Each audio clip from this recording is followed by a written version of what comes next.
If an apple blossom or a ripe apple could tell its own story, it would be, still more than its own, the story of the sunshine that smiled upon it, of the winds that whispered to it, of the birds that sang around it, of the storms that visited it, and the motherly tree that held it and fed it until its petals were unfolded and its form developed. Lucy Larcom.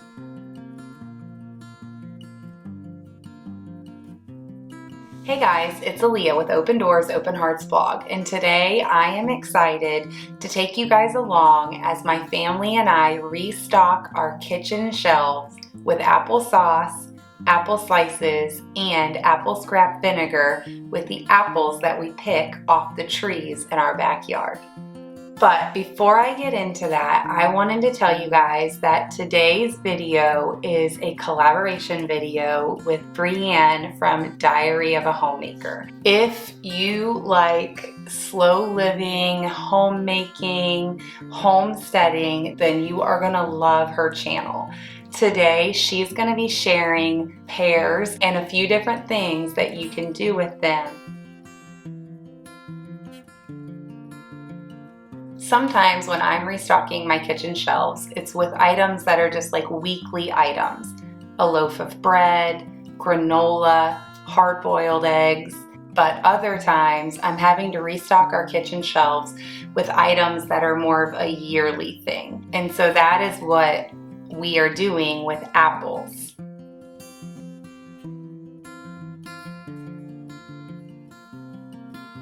Last year, I think we canned about 30 quarts of applesauce. We didn't do any apple slices, and we only did 3 gallons of apple cider.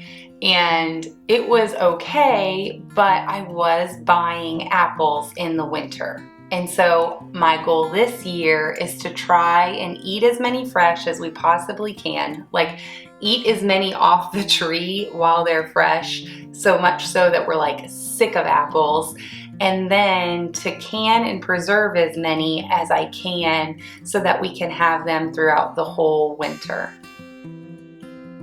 And now this is something that, if I'm being completely honest, is very, it's a very big task, but it is something that I have discovered that I absolutely love. I love working hard in the kitchen, preserving food, quality food with quality ingredients. I know what all ingredients are in the things that I'm making for my family, and it really just, one, it gives me peace of mind, and two, I have discovered that I have such a joy in the kitchen.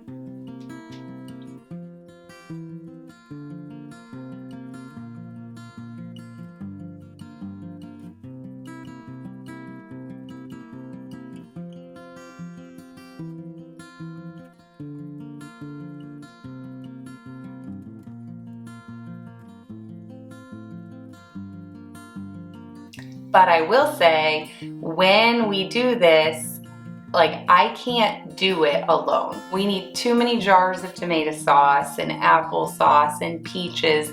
I can't do it all alone. That's one thing that I have learned on this journey, is that I don't have to do it alone. Just like the quote about the apple at the beginning of the video, it's not just about me and me canning the apples. It's about us going out and picking them as a family, and then it's about us preserving them as a family as we all eat it as a family.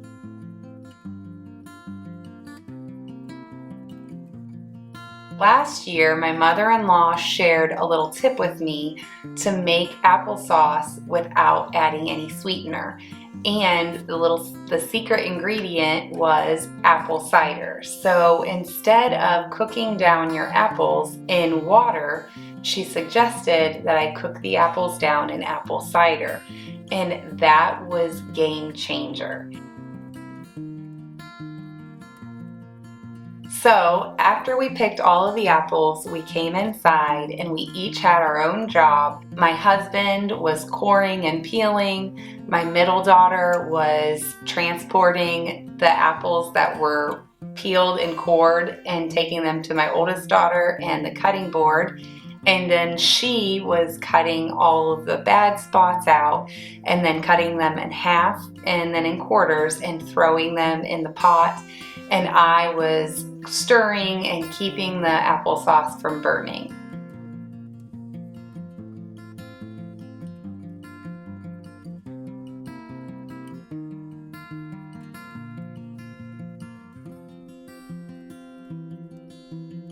A couple really cool things that I have learned as I've been making more and more things from scratch and feeding my family that way is oftentimes my children are a whole lot more full of grace about the way something turned out if they were a part of the process. So as an example, this weekend the girls made a Dutch baby and they put it in the oven, and then my husband and I decided to go down for a walk down the road and then come back. And I knew that it was going to take longer than the time that it was in the oven. And so I told the girls, when the timer goes off, the Dutch baby's done, you can pull it out of the oven and let it cool for 5 minutes and then cut it and you guys can start eating. And I figured about that time I would be back from the walk so that I could help the girls.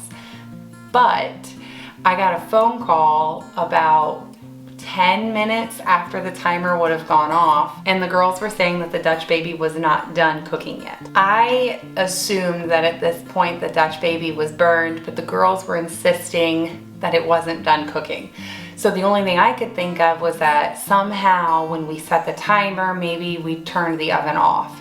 So I got back home, and in fact the oven was on and they had burned the Dutch baby to a crisp. So I told the girls though, well, it's what we made, so it's what we're gonna have for breakfast. And they ate it and told me, it's really not that bad, Mom. But I have made a meal before and the potatoes were just like crispy brown on one side, or, you know, not fully burnt, but just a little crispy.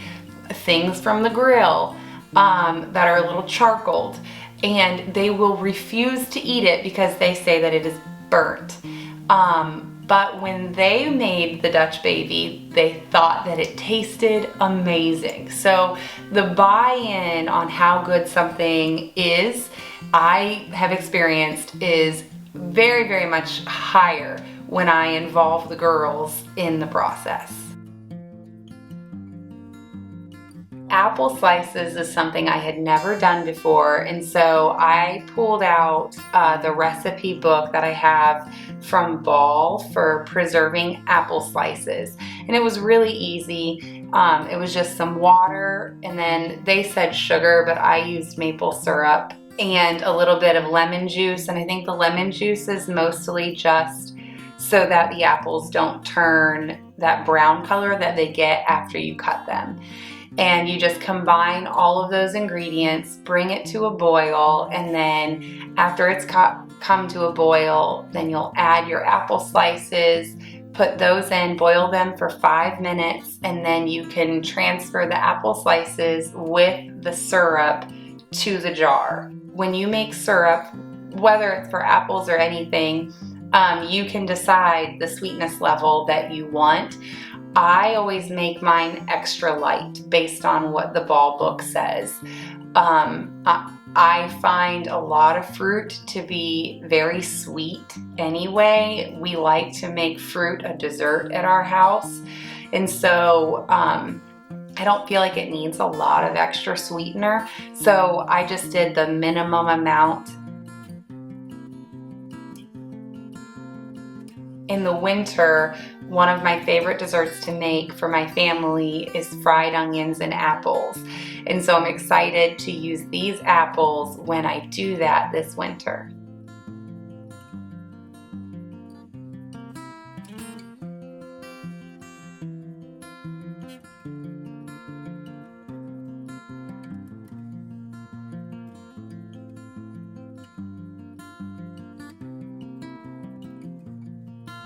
for the applesauce, all that I did was apples and apple cider, and then I cooked it down and I mashed it with a potato masher.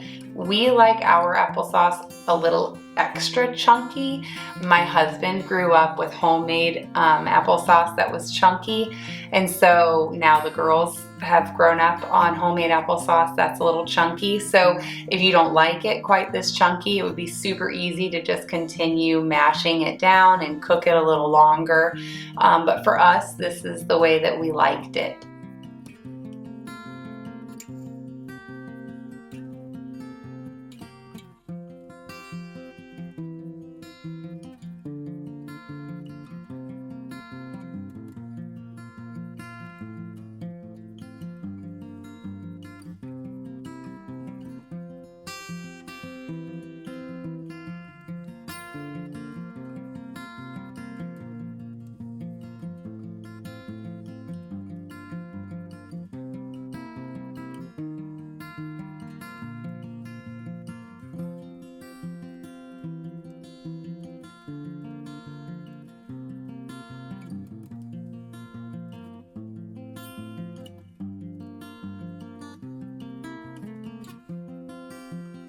We did not know about apple scrap vinegar until probably halfway through processing our apple harvest last year, and we only ended up with 3 gallons of apple scrap vinegar to get us through the year. I was really stingy using the apple scrap vinegar, and then just ultimately ended up going and buying vinegar from the store for the many different things. But this year, I think we're going to end up with between 4 and 6 gallons of apple scrap vinegar to get us through the year.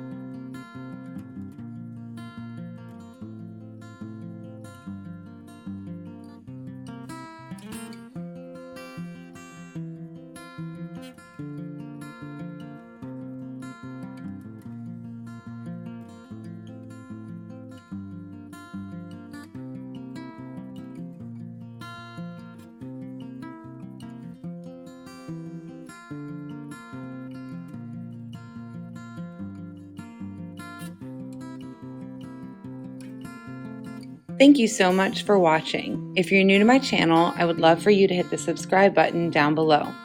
Don't forget to head over to Brienne's video and check out all of the things that she did with pears. I'll see you next time.